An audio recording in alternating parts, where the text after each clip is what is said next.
Hello, folks, and welcome back to the CrossFit Krypton update show for 17.4. Hello, folks. My name is Robbie Vogler alongside Georgie Brain, and welcome back, Andy. How's it going? We missed you last week, but you had Lolita filling in. She did a great job, but we're definitely glad to have you back. That's not what I'm hearing.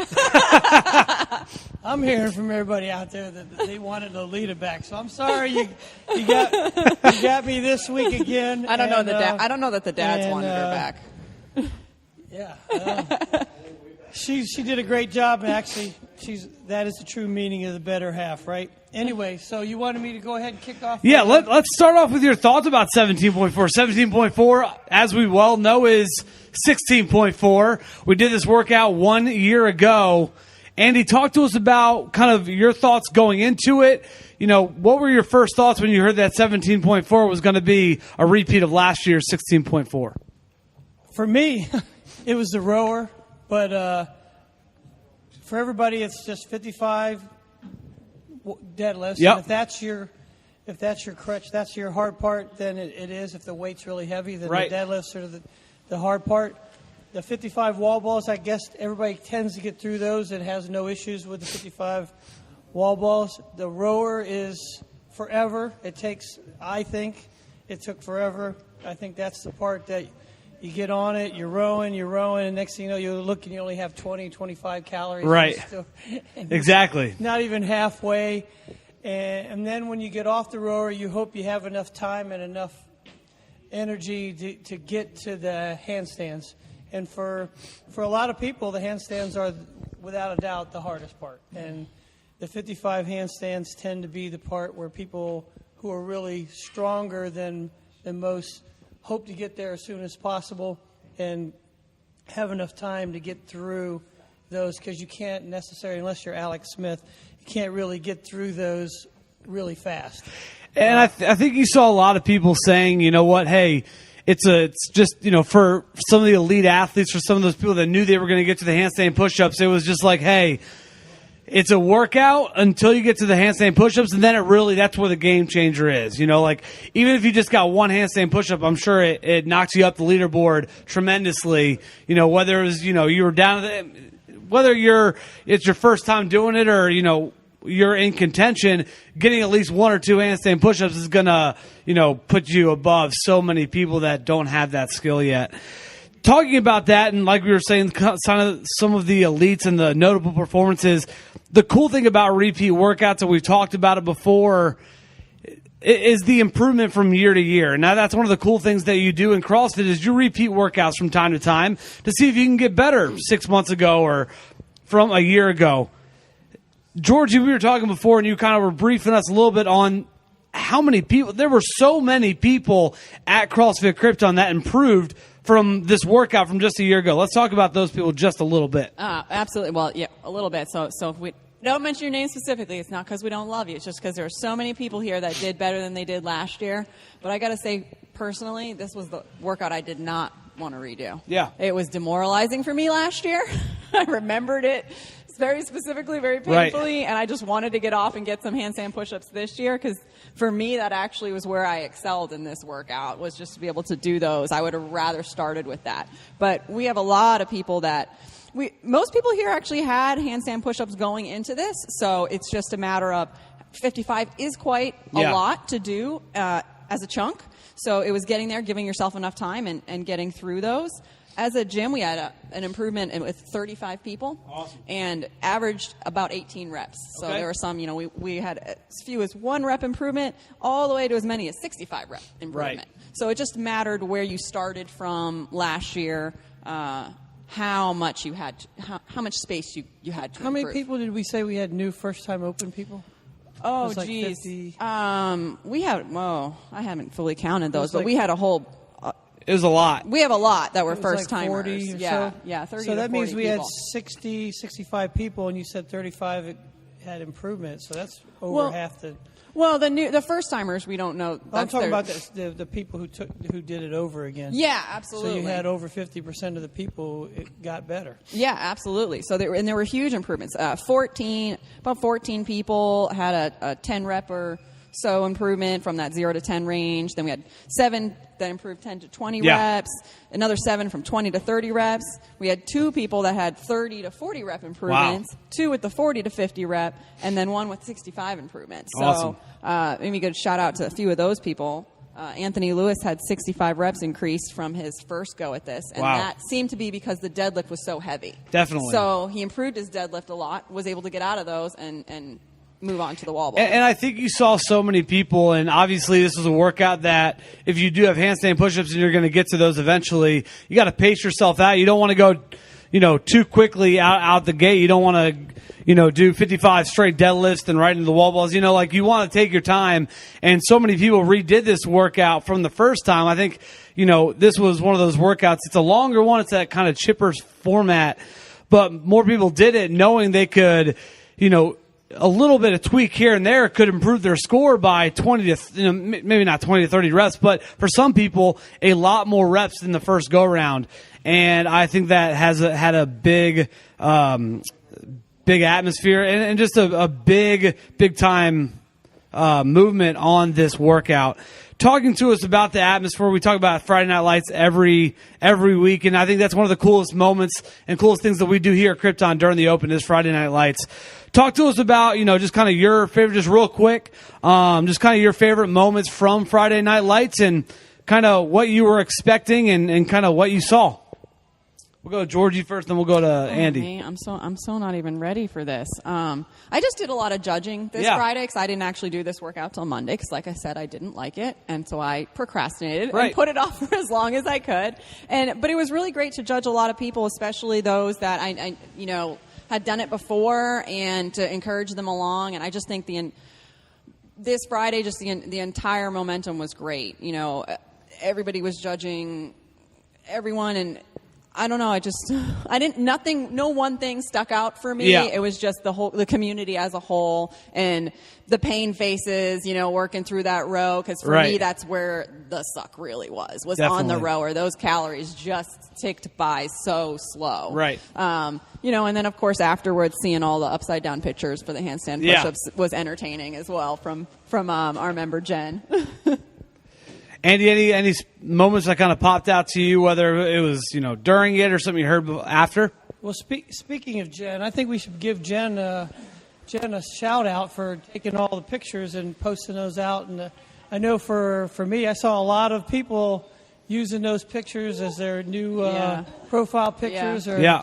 I've seen a lot of those pictures posted all over the internet, and thanks, Jen, for taking all the pictures. Definitely a big shout out to Jen and to Charlotte Forschler, who's been here for a couple weeks as well. So Charlotte's pictures were excellent too. Yeah, I mean, I know Charlotte kind of is working for headquarters now, and she's been here. I think she was here for the first workout that we did, or first or second week that we did the workout, and she was here this past week. So both of them, incredible pictures, and like you said, Andy, a lot of people have been using those and been sharing those. So been getting a lot of kind of pressed that way, which has been really cool to see as well. One of my favorite moments, and I didn't see it live, but it was a picture of, I think it was Chuck or Kim doing Instagram Live, and I think they showed Shay on the rower. Oh, yeah. And this is on the rower, so it's obviously very well into the workout.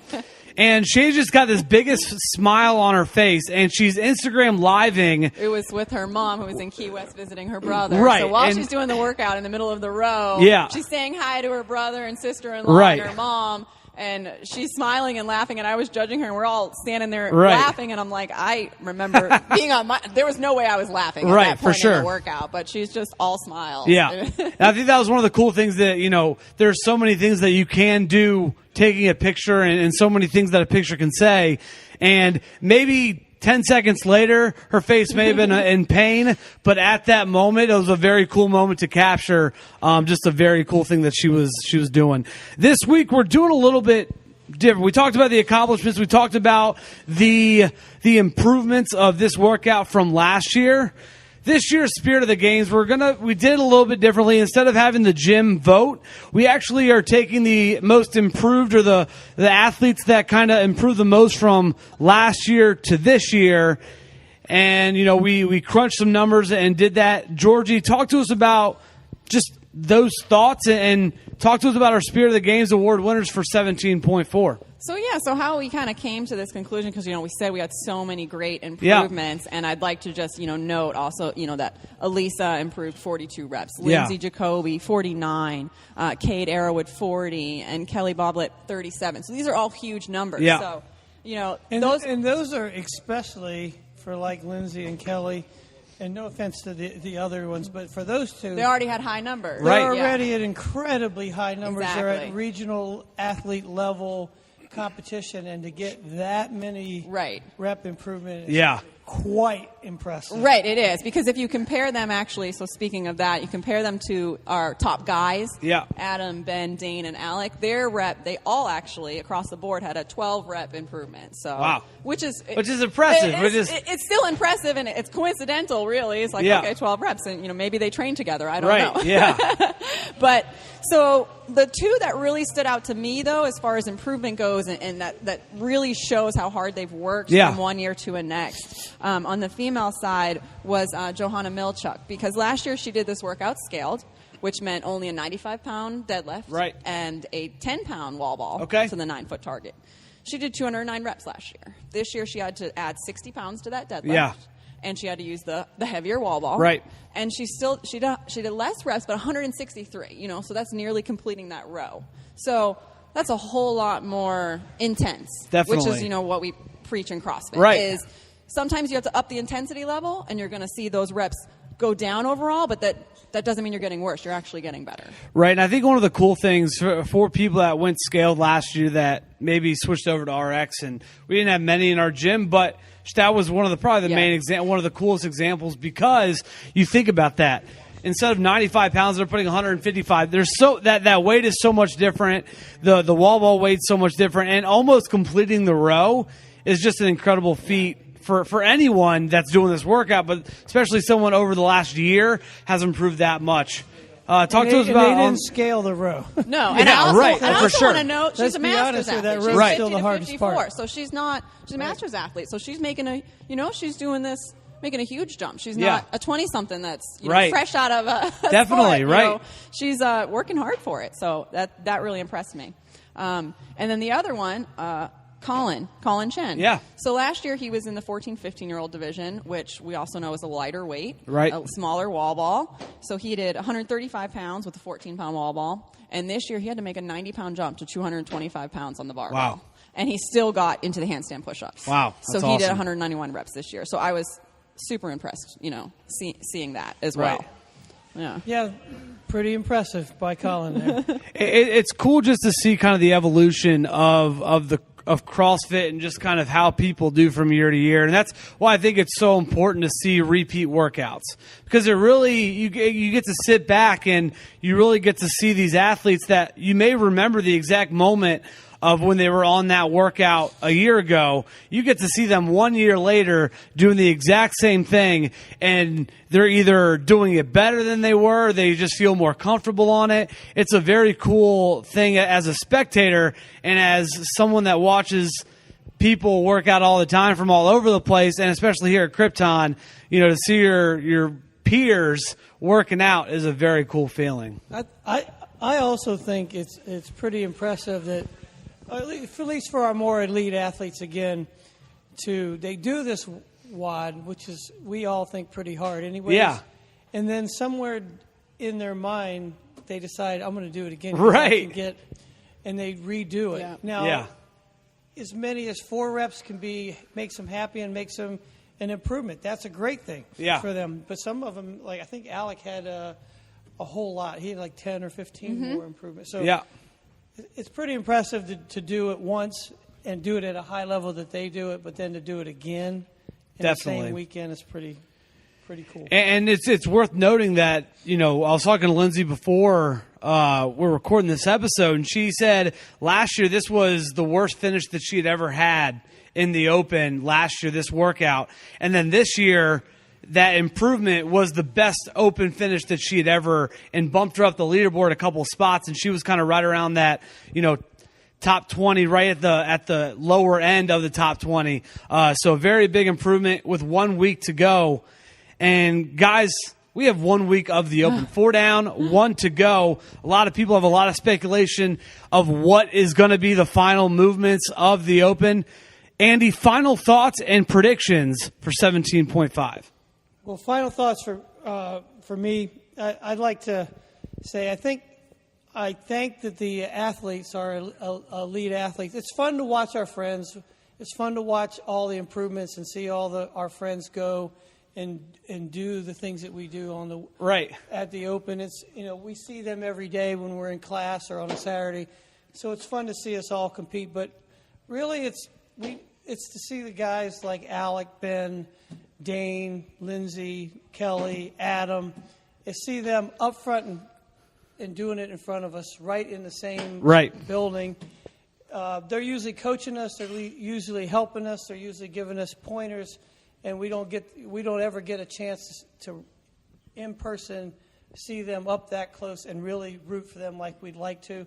It's hard. We go to regionals, we go to the games, and we root for them, but there's a heck of a lot more people at those events. But to have them in our gym doing it right with us and allowing us to be part of their qualifications towards regionals and towards the games is pretty special for me. And I thank them for letting us do that, and I hope that the little bit of cheering that we can do for them helps. And it's impressive to see these kids do those things at that level up front. And so that's my final thoughts for 17.4. What I think for 17.5 is I was thinking it was going to be dumbbell thrusters. Everybody keeps thinking that. Yeah. And because everybody thinks that, I think it's not going to happen. Right. That's what I said last week about 16. That's possible. I think it's going to be. I think he's going to go heavy. I really do. I think he's going to probably go with something maybe like a heavy thruster, like something that's going to force a lot of people to go scaled. Yeah. I think it's going to maybe do like a 165, 185-pound thruster. Yeah. Something really hard that only certain people are going to be able to do, and it's going to force a lot of people to have to scale. And he'll do it first, maybe something like 21, 18, 15 with the thrusters. Yeah. Heavy thrusters with 100 double unders after each one of those rounds. Ooh. Something really hard like that. Ooh, Andy. I know. So, I think that's what he meant by he's going to dead meat. He's going to that's dead what meat, thinking. or he's going to cut the fat off the steak, and we're going to find out who the real regional athletes are, or who really wants to go to regionals. Right. I don't like any of that. Yeah. I don't even know what to say to you, Andy, right now. I don't either, but... Georgie, what are your final thoughts, or if you have any, and your predictions for 17.5? All right, well, just to keep everybody posted in case they're not staring at the leaderboard as much as I am, we still have 5 athletes sitting in the top 20. Okay. We're getting ready to qualify. 1 just outside, but I don't think it's going to be a problem after the last week. So I think we're going to have a solid showing at regionals again. My predictions, I do think there'll be thrusters. Whether dumbbell or barbell, I'm not sure, but I think we're going to see that. Okay. We haven't seen double unders yet, so I think that's going to be in there too. And I'm going to go with the movement that I want to see because for 2 years I haven't been able to do it in an open, and that's the ring muscle up. So I hope they bring that back as well. Okay. So awesome. Something with those 3. I don't. No, but you want a 185-pound thruster. No final thoughts from me, but my predictions for 17.5, I think there's going to be thrusters. I hope not dumbbell. I mean, I really hope not dumbbell. So because 50-pound, I've done 50-pound dumbbell thrusters before, and they're not even close to being fun at all. So I hope there's just barbell thrusters. I don't know what the weight's going to be. Probably 95 or 100. I could see them doing it 100 pounds, just like they did a few years ago. Double unders obviously is the obvious choice because they haven't had them yet. And I think burpees. The last couple of years, they've we did burpees in that first workout, and they've done burpees in the first and last workout of the Open. Is the trend? I think the trend's going to continue. I hope not. I hate burpees, but I could see them throwing burpees in there as well. I've been showing that online. I think that's going to be that's going to be a reason why he's not going to. Yeah, that's possible. I hope so. Well, guys, thank you guys so much again for joining us for 17.4, the update show. We will be back one last time next week as we conclude the CrossFit Open. 4 down, 1 to go. For Andy and Georgie, I'm Robbie saying so long. We'll see you next week, and good luck on 17.5.